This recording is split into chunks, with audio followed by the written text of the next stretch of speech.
Преградка. Без да сетам, преидов во победениот противнички табор, среде луѓето, чија што работа е да ги симнат играчките од елката, внимателно, една по една.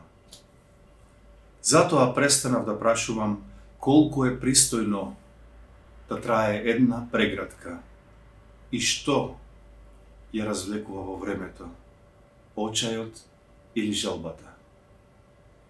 Знаете, се одлепуваш од тугите гради и по неколку секунди повторно се прилепуваш наместо довидување.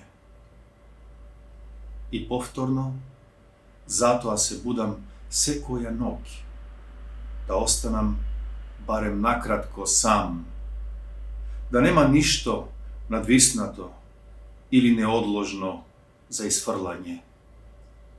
Елка, панично гушната, на патот кон контејнерот, игличка неизметена од подот.